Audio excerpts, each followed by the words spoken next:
안녕하세요. 젊어지는 ST 성형외과 전문의 김상태, 윤세훈, 배한솔입니다. 반갑습니다. 여러분 놀라셨죠? 이번에는 눈밑지방 재배치에 대해서 솔직한 의견을 10분 토론으로 통해서 이야기를 나누고 싶어서 이 자리를 만들었습니다. 우리 윤 선생님 그리고 우리 배 선생님 눈밑지방 재배치 너무 많은 죄송합니다. 너무 잘 알고 계시는 때문에 많은 의견들이 들을 수 있을 것 같습니다. 그래도 저희끼리 조금 의견이 좀 다른 부분도 있을 수 있으니까 저희가 이번에 OX 퀴즈처럼 이렇게 OX 팻말 준비해서 서로 이렇게 의견이 어느 정도 차이가 있는지 확인해 보고자 이렇게 자리 마련해 봤고요. 정말 기대가 되네요. 그렇죠, 쌤? 네, 저도 너무 기대가 되고요. 저도 그동안 눈밑지방 재배치 수술을 계속 하면서 말씀드리고 싶었던 부분들이 많았는데 오늘 말씀드리면서 그럼 부족한 부분들 채울 수 있으면 참 좋겠습니다. 네, 그럼 눈밑지방 재배치 10분 토론 이제 시작해 볼까요?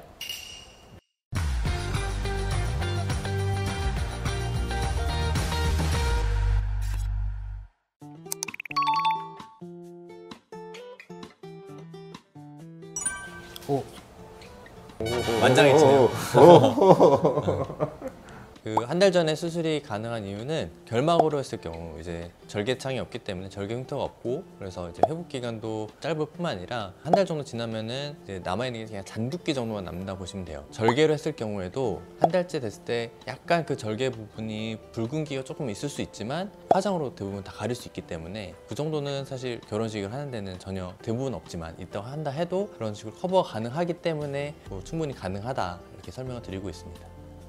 저도 결혼한 지 제가 제일 얼마 안 된 것 같아서 좀 할 말이 좀 많아서 이거를 조금 더 그래서 제가 수술한 환자들을 보면은 결혼 시기 말고 웨딩 촬영을 이제 독사진을 많이 찍으니까 나는 그거를 위해서 눈밑 수술을 하고 싶다 이런 분들은 웨딩 촬영 3달 전에 하는 게 저는 되게 좋은 것 같아요. 웃을 때 잔붓기도 3달 정도 지나면 거의 없어지고 하기 때문에 웨딩 촬영을 위해서는 그 전에 수술하고 싶으면 3달 전에 하시고 만약에 결혼식을 위해서 눈밑 수술을 하고 싶으시면은 한 달 전에 해도 무방하다. 웨딩 촬영할 때는 한 달 정도만 지나면은 아직 근육 움직임이 네, 부자연스럽고 그렇다는 거죠. 네, 맞습니다. 그런 건 좀 있는 것 같긴 해요.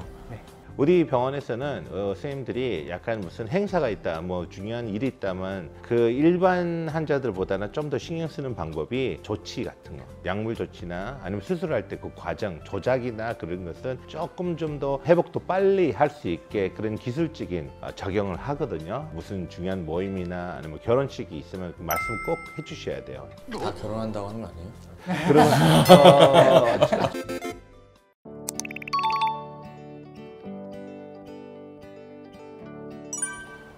복잡하네. 원칙은 젊은 분들은 결막을 하는 건 맞고요. 연세 있는 분들 거의 다 절개로 들어가요. 근데 그 중간중간인 분들이 있어요. 이게 나이 드신 분들 꼭 절개해야 된다 이렇다기보다는 상황에 따라서 피부 처짐의 정도와 본인의 의사에 따라서 수술 방법을 결정하는 편이에요. 저도 동의합니다. 두 분은 생각이 더 정확한 분들이에요. 저가 애매모호한 사람이에요.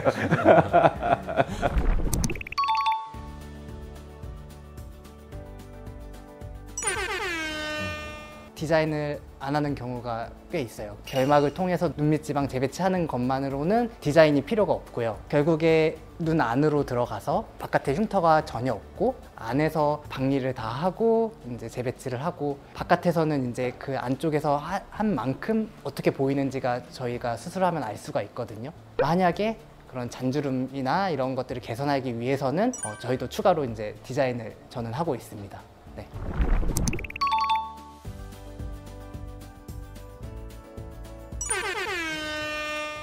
저는 제일 어려웠던 것이 레쿤 아이라고 레쿤 눈 같이 동그랗게 눈뼈의 전체에 있는 피부가 시커매요. 눈 아래 위로. 그런 분들은 솔직하게 저거 뭐 지방 재배치하면 그림자는 좋아지지, 눈물고랑에는 컨실러에서 어느 정도 좋아지지, PRP로 뭐 아니면 레이저 토닝으로 좀 좋아지는데 제일 걱정스러운 것은 애교살 근처에 있는 그 부위에 시커먼 데를 좀 환하게 해달라는 분들이 있고요. 그리고 앞쪽, 코와 눈 앞쪽에 저기 시커먼 것도 해결해달라는 분들이 있고요. 눈 위에까지 시커먼 것까지 해결해달라는 분들이 있는데 주로 하는 데가 눈물고랑 위치에는 그 다크서클을 치료해 주거든요. 그러니까 멜라닌 색소 침착 같은 게 같이 동반된 경우에는 이게 결국 수술로는 완벽하게 하기 힘든 거잖아요. 그쵸. 네, 근데 그걸 원하시는 분들이 많다는 거죠. 김 원장님 말씀하셨던 것 중에 이렇게 정말 색소적인 문제가 같이 동반된 경우가 많이 있으셔서 이제 컨실러만으로 다 해결을 해달라고 하시는 분들도 많은 것 같은데요. 실제로도 이제 뭐 기미라든지 표피성, 진피성 색소들이 동반된 경우가 많아서 그런 경우에는 사실 저희가 수술뿐만 아니라 시술도 다 하는 사람들이기 때문에 토닝이라든지 그런 레이저 치료를 같이 동반해서 하면은 해결을 할 수가 있거든요. 그래서 그런 것들을 저희가 다 할 수 있는 전문의들이니까 꼭 상담할 때 그런 것까지 꼼꼼히 말씀드리도록 하겠습니다.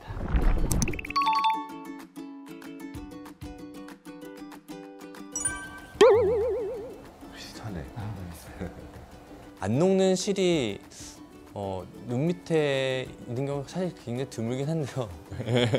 거의 본 적이 없긴 한데 만약에 있다고 해도 보통은 되게 깊게 넣거든요. 그래서 그냥 이제 수술 과정에서 끊어지면서 그냥 저절로 해결되고 그리고 그냥 뽑아내면 되는데 그 안 녹는 필러 같은 경우에는 그 정말 근육층 사이사이 근육층 위에 여러 층에 불규칙하게 혼재되어 있기 때문에 이걸 일일이 찾아다니면서 제거를 해야 되는데 그런 경우에는 이제 뭐 최대한 제거하는 데까지 하지만 뭐 어느 정도 선 이하로는 더 제거하지 못한다는 그런 건 있어요. 그래서 그런 게 되게 어렵지 않나. 정말 완벽하게 제거하기는 어려운 것 같아요. 그런 경우는.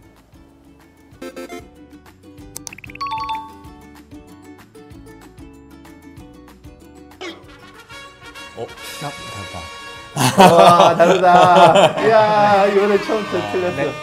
이게 질문이 되게 뭔가 어려운 것 같은데 네. 저 같은 경우는 성별이라기보다는 주량에 따라서 좀 마취 방법이 다르다? 네, 약간 이렇게도 볼 수 있는 게 사실 수면 마취를 하는 게 만취했을 때 이제 상태로 이제 도달한다고 저희가 흔히들 얘기를 하거든요. 술만 마시면 주무시는 사람들도 있고 오히려 더 업되는 사람들도 있고 근데 주무시면 당연히 수술하기가 편하죠. 근데 업되면은 저희가 수술해야 되니까 재워야 되잖아요. 네, 그러니까 그러면은 조금 더 마취 방법을 좀 다르게 해야 돼요. 사실 남자가 술을 못 마실 수도 있고 여자가 술을 잘 마실 수도 있기 때문에 저는 성별보다는 좀 주량에 따라서 좀 달라지지 않을까 이렇게 경험상 정리를 해봤습니다. 제가 볼 때는 보편적으로는 남자분들이 그런 분들이 더 많아요. 남자분들 같은 경우에 진짜 마취가 잘 안 되는 경우들이 꽤 있고 처음에는 잘 주무시다가 후반부에 가서 막 더 술이 세지는 건지 결국에 너무 움직이고 이제 수술을 하는데 위험하기 때문에 어쩔 수 없이 깨우는 경우들이 간혹 있어요, 남자분들. 근데 특히 술이 조금 세시거나 좀 체격이 되게 굉장히 좋으신 분들. 체격 좋으신 분들. 네.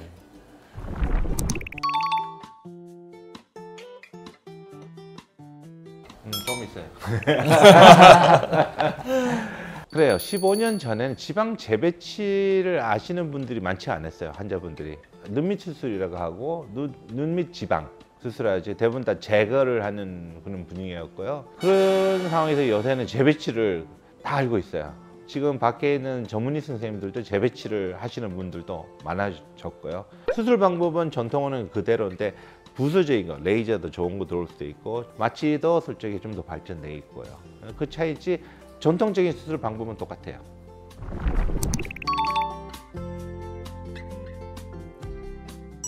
당연하죠.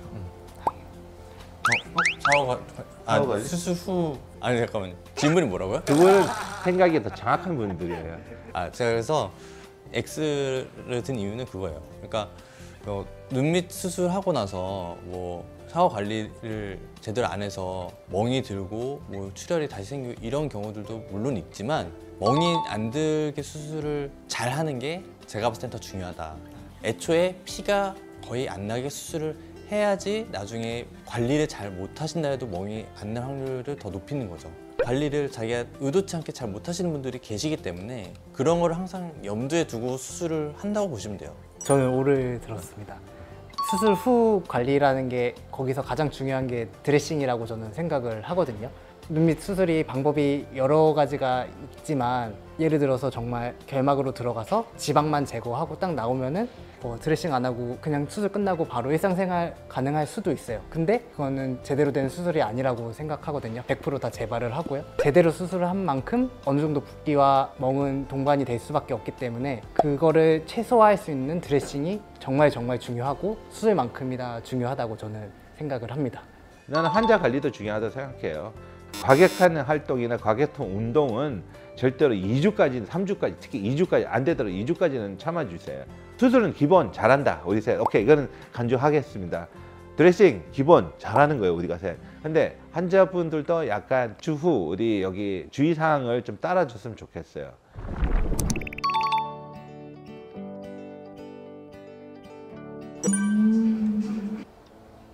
더 좋은 방법이 있나 봐요. 네. 들어보시죠. 저희가 수술하고 나서 드레싱을 아까 말씀드렸다시피 드레싱을 하잖아요.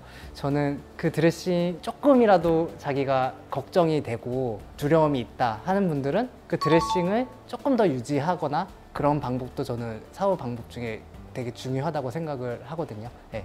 특수한 상황에서는 좀 더 오래 붙이는 것이 제일 중요하다는 말이 저도 찬성인데 근데 뭐 알 수가 없잖아요. 그래서 빨리 뽑았는데 저는 중요한 것은 일상 문제가 없다면 제일 좋은 것은 찜질하는 거 하고 일상생활 산책이 최고예요. 저 같은 경우에는 일주일 만에 모든 붓기를 빼고 오신 분들 2분 봤는데요. 그분들이 딱 그렇게 하셨거든요. 그런 분들 보니까 이게 본인이 의지를 가지고 붓기를 빼려고 이제 더 많이 걸어 다니고 누워 있더라도 앉아 있으려 하고 이런 노력을 하시는 게 확실히 더 효과가 있지 않나 이런 생각을 가지게 됐습니다. 얘기하다 보니까 정말 시간 가는 줄 모르겠네요. 한 10분 훨씬 지난 것 같은데요. 그죠? 그런데도 아직 못다한 눈밑이 이야기가 너무 많은 것 같은데 조금만 더 하면 안 될까요? 아직도 우리가 더 많은 정보를 드릴 수 있는데 지금 아직도 시간이 약간 부족한 것 같았어요. 뭐 2편을 해서 좀 다시 또 우리가 많은 정보를 가지도록 하죠. 그럼 2편도 많은 기대 부탁드립니다. 지금까지 젊어지는 ST 성형외과 전문의 김상태 윤세훈 배한솔이었습니다.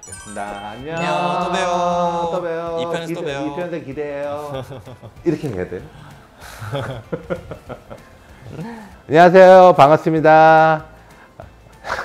다시요. 안녕하세요.